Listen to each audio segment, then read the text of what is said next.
medyo na-curious naman ako sa pag-uusapan natin ngayon. So, umutang po ako sa loan application na nakita ko po dyan sa Google Play Store. Bago to guys, kasi less pa lang din yung nakakapag-review sa kanya. At alam ko na medyo marami rin sa inyo guys na hindi familiar sa application na to. So, hindi siya too good to be true kasi yung loan amount na pinapautang niya is maximum 50,000 at maaari pa tayong makapag-loan ng up to 35,000 if ever na first time tayo. So, marami ding nagsasabi na subukan ko nga daw itry utangan itong si VIP Lend. So, as of now guys, may 4.8 stars po siya at 1,000 na reviews pa lamang po sa Google Play Store. Kaya if ever na nakapag-try na kayo dito guys, i-comment nyo po dyan sa comment section kung okay siya or not. But for now, akin po siyang susubukan para makita ng mga hindi pa familiar dito kung magkano po yung loan offer nila, yung loan details at syempre, magkano ba yung service fee, yung ibabawas dito, at kung siya ba ay not 7 days to pay. And let's see guys kung anong meron dito kay VIP Lend. Simple credit na under nga po ng VIP Cash Lending Corporation. So, tignan natin guys kung ma-approve po yung ating application dito at kung worth it siyang itry. Kaya kung ikaw dyan ay naghahanap na mauutangan online at hindi ka makapag-decide kung ano yung uutangan mo, nako, watch this video para malaman mo guys. And for those na hindi pa po nakasubscribe sa aking YouTube channel, kindly click the subscribe button, turn on the notification bell and be updated sa aking mga latest upload para updated ka na rin sa mga bagong naglalabasan dyan na utangan. And ito nga guys, no, every week po kumukuha po ako ng 5 lucky winners. So, ang gagawin mo lang guys, ilalike tong video na to, mag-iwan ng comment dyan sa comment section at please share na rin. Anyway, para mabilis tayo, puntahan na po natin si VIP Lend. At ito nga guys, yung kanyang logo kung makikita mo dyan. And ito nga, sabi niya dito sa kanyang mga ad, easy to get started, simple steps, smooth experience. And meron daw po silang flexible loan option and you can adjust the term to suit to your needs. Yan, 35,000 nga dito guys. And 1,000 to 50,000 yung pinakang minimum and maximum nila. So, meron daw po silang transparent process, know your status at every step. At yan, easy identity check and multiple payment options. So, ayan, sinubukan ko na po itong si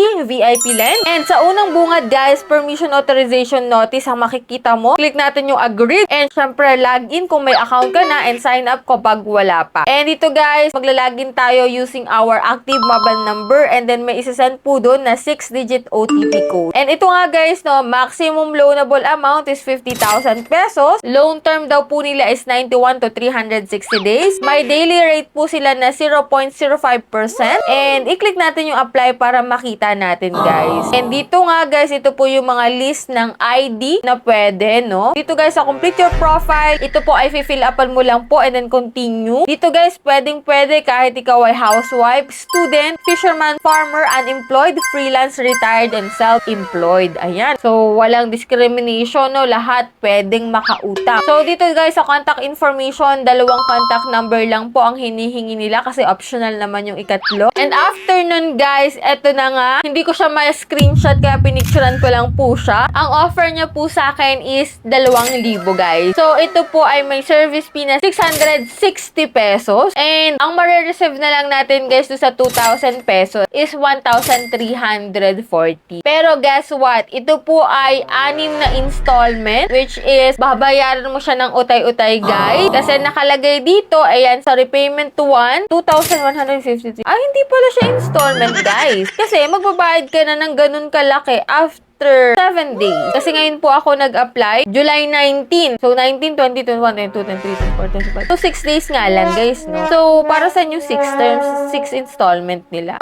Okay, guys. Sa installment na ikalawa, 2 pesos na lang yung babayaran mo. Ganun din, guys, hanggang 6 terms. So, bali, wala din pala yung pa 6 installment period nila. Kasi kung sa first installment period, magbabayad ka na po ng 2,153 pesos. Pero, ang na-receive laang natin is 1,340. Kung ililas natin yun, 1,340 minus 2,153 pesos, 813 pesos po para sa service fee at interest ang sa kanila. So, dito guys, okay ba sa'yo yung ganyong loan terms or not? So, let me know dyan sa comment section, guys. Kasi for me, masyado po yung malaki kung after 7 days is magbabayad ka na ng buo at hindi nga pati buo kasi may lagpas pa ng 2,000 yung babayaran mo 2,153 pesos. So, dito guys, parang ayaw ko nang ipagpatuloy, pero for sake of others, ito ipagpapatuloy natin guys. And yan nga guys, kung makikita mo, ayan yung kanilang service fee, no? Zero naman, pero sa maintenance fee, may 310 pesos sila, and risk management fee na 350 pesos. So, yun pala yung kabuang 660 pesos, guys, na binawas nila sa 2,000 pesos. Ayan, tinry ko pa rin, guys, kahit ayaw ko na talagang ipagpatuloy, approve or reject. Tignan natin, guys. After ng pagwe-wait, guys, ito nga yung nakalagay dito, application not approved. Please revise and resubmit after 14 days for faster review. So, after 14 days, pwede ulit ako makapag-apply dito. Pero kung ganun naman kalaki ang service fee,